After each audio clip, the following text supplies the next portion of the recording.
ശ്രീലങ്കയിൽ ദിത്വ ചുഴലിക്കാറ്റ് വലിയ നാശമാണ് വിതച്ചത്. ചുഴലിക്കാറ്റിനെ തുടർന്നുണ്ടായ മഴയിലും മണ്ണിടിച്ചിലിലും 72 മണിക്കൂറിനിടെ 80 പേർ മരിച്ചു. 23 പേരെ കാണാതായി. 12,313 കുടുംബങ്ങളിലെ 43,900 പേരെയാണ് ചുഴലിക്കാറ്റ് ബാധിച്ചത്. ഓഫീസുകളും വിദ്യാലയങ്ങളും അടച്ചു. ട്രെയിൻ സർവീസുകൾ റദ്ദാക്കി. മധ്യപ്രവിശ്യാ നഗരമായ ഗംബാലയിൽ റെയിൽവേ സ്റ്റേഷൻ വെള്ളത്തിനടിയിലായി. തലസ്ഥാനമായ കൊളംബോയിൽ നിന്ന് 300 കിലോമീറ്റർ കിഴക്കുള്ള ബദ്ദുള്ള, നുവാര, ഏലിയ എന്നീ തേയിലത്തോട്ടങ്ങളിൽ വ്യാഴാഴ്ച കനത്ത മണ്ണിടിച്ചിലുണ്ടായി. 25-ലധികം പേർ മരിച്ചു. ഒട്ടേറെ പേരെ കാണാതായി. കനത്ത മഴയും ഇടിമിന്നലും ശക്തമായ കാറ്റും തുടരുമെന്നാണ് കാലാവസ്ഥാ മുന്നറിയിപ്പ്. അതിനിടെ കൊടുങ്കാറ്റ് കെടുതികളെ നേരിടാൻ ശ്രീലങ്ക ഇന്ത്യയുടെ സഹായം തേടി. രക്ഷാദൗത്യത്തിനായി ഇന്ത്യൻ യുദ്ധക്കപ്പൽ INS വിക്രാന്തിൻ്റെ അടക്കം സഹായമാണ് ശ്രീലങ്കൻ സർക്കാർ തേടിയത്. INS വിക്രാന്തും വിമാനങ്ങളും അടക്കം വിട്ടുനൽകി സഹായിക്കണമെന്ന് ആവശ്യപ്പെട്ട് ലങ്കൻ സർക്കാർ ഇന്ത്യൻ ഹൈക്കമ്മീഷന് കത്ത് നൽകി. ഇന്ത്യ രക്ഷാദൗത്യത്തിൻ്റെ ഭാഗമാകാമെന്ന് അറിയിച്ചിട്ടുണ്ട്. സഹായവുമായി ഇന്ത്യൻ കപ്പലുകൾ ശ്രീലങ്കൻ തീരത്തെത്തിയതായി പ്രധാനമന്ത്രി നരേന്ദ്രമോദി അറിയിച്ചു. ഓപ്പറേഷൻ സാഗർ ബന്ധു എന്ന ദൗത്യത്തിൽ ദുരിതാശ്വാസ സാമഗ്രികളാണ് എത്തിക്കുന്നതെന്ന് വിദേശകാര്യമന്ത്രി S ജയശങ്കർ അറിയിച്ചു. രക്ഷാപ്രവർത്തനത്തിനായി വിമാനവാഹിനി കപ്പൽ INS വിക്രാന്ത് രംഗത്തുണ്ട്. ശനിയാഴ്ച രാത്രിയോടെ ദിത്വ ചുഴലിക്കാറ്റ് തമിഴ്നാട്ടിലേക്ക് എത്തും. ചുഴലിക്കാറ്റ് ചെന്നൈക്ക് സമീപം കരതൊടുമെന്നാണ് കാലാവസ്ഥാ മുന്നറിയിപ്പ്.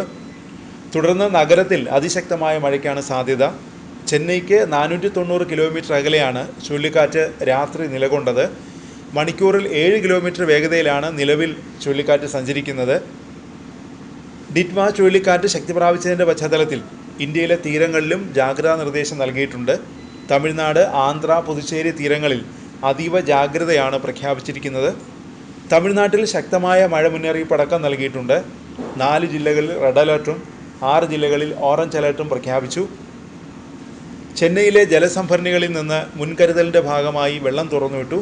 റെഡ് ഹിൽസ്, പൂണ്ടി, ചെമ്പരമ്പാക്കം എന്നീ ജലസംഭരണികളിൽ നിന്ന് സെക്കൻഡിൽ 200 ഘനയടി വെള്ളം തുറന്നുവിടുകയാണ്.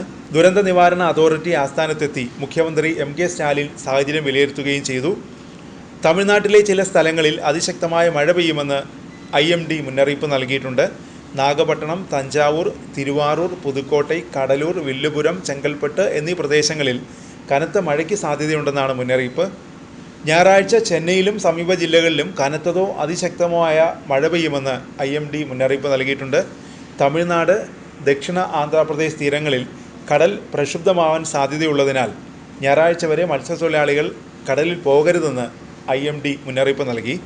തീരത്തോടടുക്കുമ്പോൾ കാറ്റിൻ്റെ വേഗത മണിക്കൂറിൽ 100 കിലോമീറ്റർ വരെ ഉയരുമെന്നാണ് പ്രവചനം. അടുത്ത 24 മണിക്കൂറിൽ കേരളത്തിലെ പത്തനംതിട്ട, തിരുവനന്തപുരം, കൊല്ലം ജില്ലകളിൽ മിന്നൽ പ്രളയ സാധ്യതാ മുന്നറിയിപ്പ് കാലാവസ്ഥാ വകുപ്പ് നൽകിയിട്ടുണ്ട്.